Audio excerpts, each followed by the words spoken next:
YouTube. So today I'm working on my new Dozer. It is a 1980s John Deere 350B. I bought it. I looked it over, but it did fire right up. I knew there was an issue with the track, which I'll do a separate video probably on that.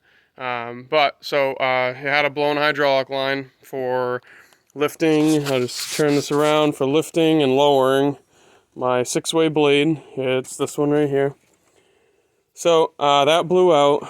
Actually have it right here. So the first time it was ran, it didn't leak, but she was pretty rotted. I don't know if I can get this thing to focus.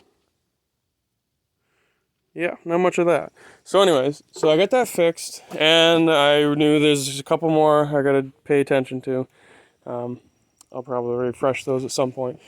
So I bought this, that had a leak. So Tractor Supply has those size lines, same thread pattern and everything. So going to, let's say, Napa Sanels or any hydraulic place that can sell hoses or make them, you're probably looking at like 75 to 100 bucks for that 2-foot line. Tractor Supply had it for $19. So that's how this whole project's gonna go. I'm not wasting time on stuff like that because I don't plan on keeping it. I just need it for doing some finish work on my garage.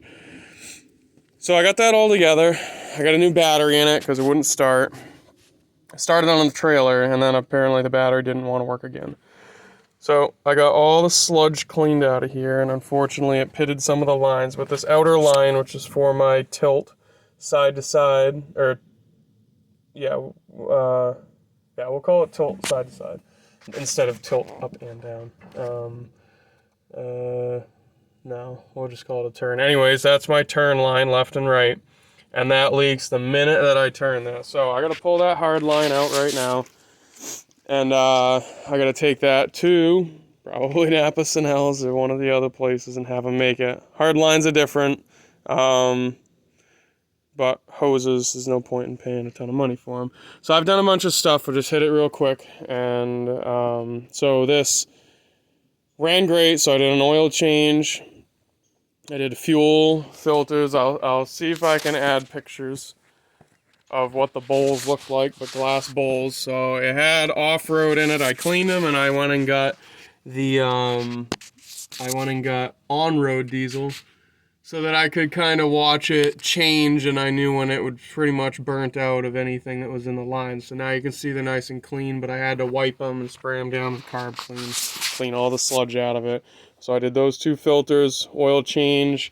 I was thinking the ignition problem that I had initially, I didn't think it was the battery because I just barely used it. So anyways, we put a new push button in it, and we went from the key to a light up flip switch so that I know when I am and am not getting power. I can switch it back to the key, but that worked for now. And it fires right up. So my problem that we had the other day was the Dozer, it wouldn't shut off. It ran away. And I have a manual. It said 9 quarts of engine oil. So I didn't think anything of that. Normally when you do an oil change on something, it says you expect say an extra half a quart to a quart for the filter. Well, this filter is upside down versus a lot of my 7.3 Power Stroke, all my trucks, the filter's the other way, so it will retain fluid. This does not, it drains it right back in. So I might have misread the old manual, and so anyways, it wouldn't shut off. We isolated the electrical, we took the battery out, the ignition, we undid the thing, and it would not shut off. When you shut the key off, you could hear the RPMs change from a drone like to and it would like just barely chugging along, but we couldn't get it to shut off. So ended up as we were farting around trying to get it to shut off, trying different things, it started to ramp up. I was like, holy crap, that's not good. So we had the hood off luckily because you could access everything. Yanked the clamp off. Before the RPMs got up even to mid-throttle, we had it shut down.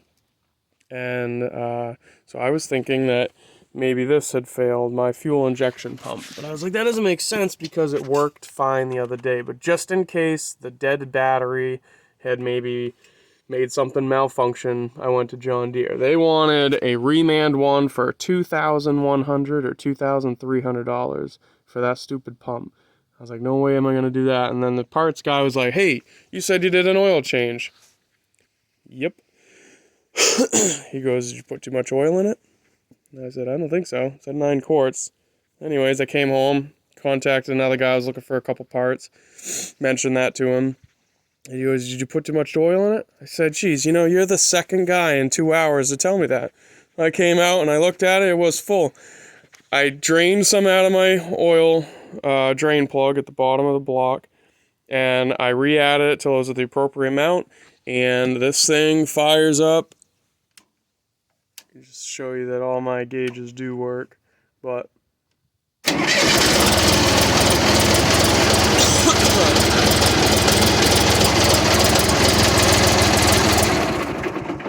and now it shuts off as it will. So runaway diesel, and that would have been too much oil. So we were shutting off the fuel, but it was pulling vacuum and pulling oil up into these cylinders and burning the engine oil instead, and that's why it kept running.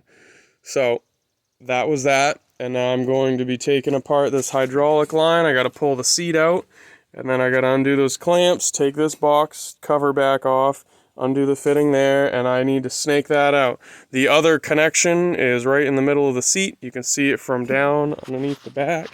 Let's see if I can get it. It is right there. So that's what I'm going to be doing. I will update the video when I get it out.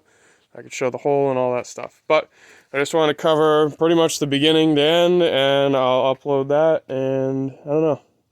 I try and get as much stuff done and video it, but sometimes it's difficult to get everything. And I suck at editing. So anyways, that's where I'm at.